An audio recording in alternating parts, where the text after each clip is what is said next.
about GHF-201, novel oral compound for adult polyglucosan body disease, demonstrate promising safety and efficacy in a compassionate use program. Thank you for the invitation. So this is my disclosure. First to the perpetrator.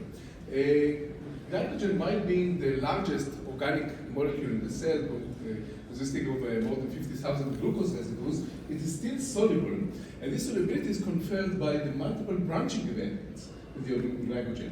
APBD is caused by deficiency of the glycogen branching enzyme, causing this species, which is polyglucosan, poorly branched glycogen, more similar to starch on glycogen, which accumulates, aggregates, and actually clogs axon, leading to the axonopathy APBD, which implicates gait impairment, neurogenic bladder, and progressive peripheral damage, peripheral neuropathy.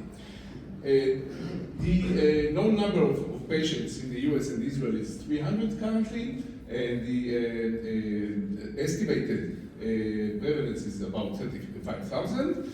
And currently there's no therapy, so this development of a new therapy is needed and timely. So it is, APBD is a leukodystrophy, white matter disorders. You can see here in the white matter abnormalities. You can see pyramidal signs which explain the difference in the reflex, and these are the polyglucosan bodies which accumulate in the sural nerve, as you can see here. So, because the cause of the disease is disequilibrium between normal glycogen and polyglucosan, the first, hypothetically, the first approach is to whatever inhibits the activity of the elongating enzyme, which is glycogen synthase, or enhances the activity of a glycogen branching enzyme, should be therapeutic. And another approach is simply to degrade the accumulating polyglucosan. Both should reduce polyglucosan accumulation as a cause of the disease and thus alleviate APBD symptoms. However, we took another different approach, which is non-hypothesis driven. We screened a library of more than 10,000 small molecules, simply for a very simple readout, which is induction of polyglucosan level, okay? And of course, being non-toxic.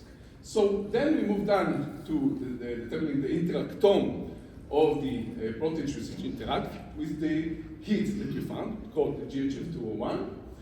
Then we went on to decipher the mechanism of action at the cell level and animal level, which we found to be enhancement of autophagy.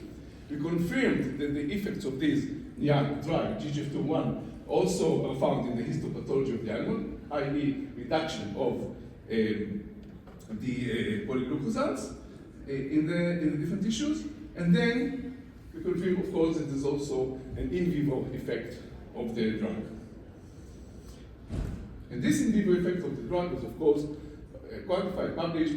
I showed you examples from actually increase in open field motility, increase in stride length or gait, and of course increase in survival of the model animal after the treatment. So if we zoom in, if we focus on this interactome, which we discovered using a very unique technique based on liquid crystal nematic protein organization. So this is a heteroassembly of protein. From them, all related to autophagy and to lysosomes, but from them only one protein directly bound the compound, GHF-201, which is LAMP1, a lysosomal-associated membrane protein, which was validated by plasma resonance and also by binding prediction, in silico binding prediction. LAMP1, one of the things that it does is inhibiting the proton exporter from the lysosome, and thus by interacting and actually diluting effectively LAMP1, actually we have acidification of the lysosomes and increase in the function. So with that at hand, we moved on to the compassionate use program, consisting of only 3 patients. The purpose of this program was to enable access to this new therapy, to GHF-201, for APBD patients, and at the same time to collect data by the treating neurologists, which can support regulatory discussions. The process was to first design a new nanodroplet oral formulation of the drug that can be taken orally, get the approval of the regulatory bodies, i.e. the Ministry of Health of Israel and the Hadassah University Hospital, and determine the inclusion and exclusion criteria. And then the outcome was actually short-term safety and bioavailability, so dose escalation. And then we started an urgent compassionate use program under the direction of Dr. Losos, the neurology, and his assistant, his study coordinator, Anat Mordechai. We had 3 subjects in cumulatively 12 patient years. Now there was another subject who was added to this compassionate use program. We have promising outcomes. First of all, with the safety. No safety issues were discovered, and also the efficacy showed improvement in clinical parameters, mainly related to movement. So, as I said, we have, for safety, we looked at blood biochemistry, liver function, ECG, all the standard safety measures. Efficacy mainly consists of movement, MRC scale, muscle force, and we also periodically looked at the biomarkers, which are the polyglucosans in skin cells and lymphocytes, neurofilament, which was mentioned here, and also the metabolomic signature of the serum. And I can show examples from these 3 patients. This first patient actually, in addition to no safety issue and improvement in movement, she reported, interestingly, regaining of sensation, of cold and heat sensation, which we duplicated in a mouse study. This patient, again, no clinical, no safety issues, and improvement in energy, she reports, improvement, and also the third patient report the same. So, as you can see here, all of them, by the way, were paralyzed waist down before the treatment. Important to mention. Okay, so this is the quantification of the MRC score of the muscle force. As you can see, there are 4 different muscles which improved over time. I have to say that this patient broke a lower limb, so the improvement is not observed at first.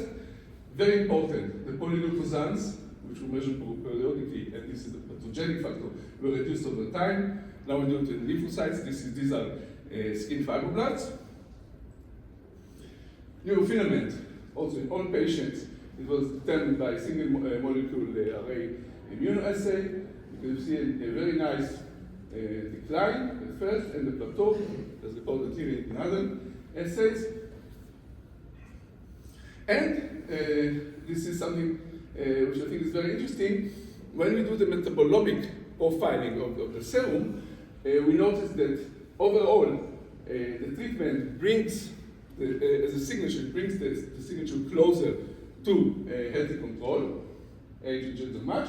And this is interesting to note because in APBD, it has been documented that the lipids mainly are lower because they are not metabolized as a compensation for the glycogen, the carbohydrate, which cannot be metabolized. Okay, and you can see that after the treatment, there is an increase, okay, in the levels of lipids. This is the main metabolomic effect. Okay, so it's a corrective effect. You can see that it becomes closer to the healthy control. Sometimes there is an overshoot, and in the minority of cases, there's also antagonistic effect. And this is actually in all patients, in all 3 patients, we see the same pattern.